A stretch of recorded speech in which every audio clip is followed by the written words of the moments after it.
Selamat datang di channel Tiara Java. Hari ini 14 Februari 2022.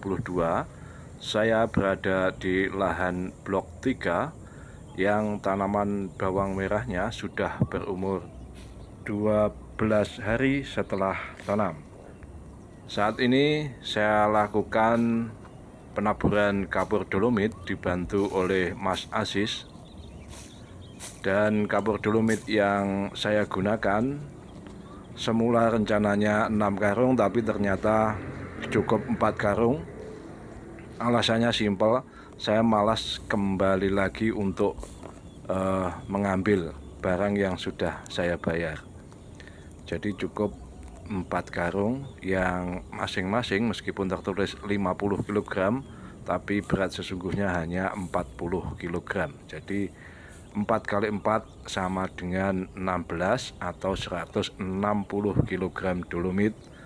Dan ini adalah penaburan yang pertama karena saat olah lahan saya tidak taburkan dan sengaja. Kemudian untuk penggunaan kalsium saya gunakan pertama kali ketika 6 HST dengan cara dikocor bersama pupuk NPK dan fosfat. Pada video sebelumnya sudah saya sertakan dosisnya masing-masing. Untuk fosfat 2 cangkir, kemudian NPK Yaramila kompleks 2 cangkir, dan kalsium karbonat juga 2 cangkir. Penaburan kapur dolomit lazim untuk menaikkan pH tanah yang drop karena hujan hampir tiap hari, dan sampai 6 hari ke depan menurut perakiraan BMKG. Kita bisa lihat di aplikasi di Android namanya Info BMKG, itu masih terjadi hujan yang bukan hanya hujan ringan tapi hujan lebat, hujan petir dan sebagainya. Oleh karena itu sebelum pemupukan susulan kedua, saya putuskan untuk ditaburi kapur dolomit sekaligus sebagai ikhtiar supaya pemupukan atau unsur hara dalam pupuk bisa terserap maksimal oleh tanaman ketika pH tanah mendekati netral di angka 6 sampai 7. Kondisi tanaman bawang merah masih terganggu oleh herbisida yang overdosis karena saya semprotkan pada usia 2 HST. Begitu juga kondisi tanaman padi milik tetangga yang sampai hari ini berarti sudah 10 hari setelah terdampak oleh herbisida Gold, Prol, dan Siram. Kondisinya masih seperti ini, daunnya menguning, dan secara keseluruhan dari tampak agak jauh juga masih terlihat belum pulih benar. Tetapi saya berharap ini benar-benar pulih, apalagi setelah diberikan pupuk NPK Ponska subsidi yang saya berikan sebagai kompensasi atas kesalahan saya sebanyak 1 karung.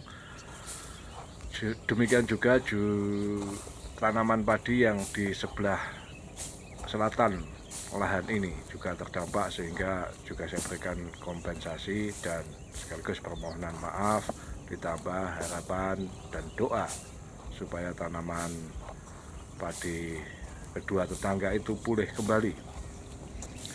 Untuk penaburan kapur dolomit seperti biasanya saya lakukan langsung mengenai daun dan tidak berefek apapun terhadap tanaman, maksud saya berefek buruk. Kalau soal ini sudah bisa saya pastikan karena sudah berkali-kali melakukan cara serupa tanpa saya bilas, artinya tidak saya spray setelah penaburan, dan tidak berdampak buruk sama sekali. Di lahan ini semula juga saya tanami bawang merah yang panen pada 1 Januari 2022 lalu dan hanya menghasilkan 9 kintal dari benih sekitar 150 kilo atau 1,5 kintal, dan itu artinya saya gagal, tidak bisa maksimal. Kemudian penjualannya, pengolahan pasca panen juga tidak bisa terjual seluruhnya karena ada sekitar 3 kintal yang membusuk. Ini murni kesalahan saya, meskipun saya bisa melemparkan atau menyalahkan teman yang saya mintai bantuan untuk urusan pengeringan dan perawatan pasca panen. Tapi tidak apa, itu pengalaman. Ada sekitar lebih dari 10 juta yang saya kerugiannya, uang yang terbakar dari masa tanam sebelumnya, dan itu pengalaman buruk bagi saya sebagai pemula. Sebelum tanam bawang merah di lahan ini, saya tanami cabai merah keriting atau CMK, dan saya juga gagal sebagaimana saya dokumentasikan pada video terdahulu. Kerugian saya waktu itu sekitar 5 juta rupiah, dan ini adalah bapak saya yang saya rekam pada 7 Maret 2021 ketika beliau masih relatif sehat.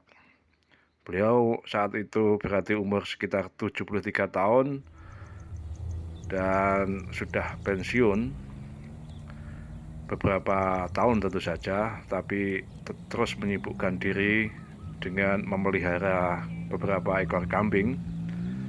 Saya berkali-kali minta untuk berhenti supaya menikmati hidup, tetapi beliau terus bekerja keras karena ya, rupanya itu bagian dari hobi masa kecilnya.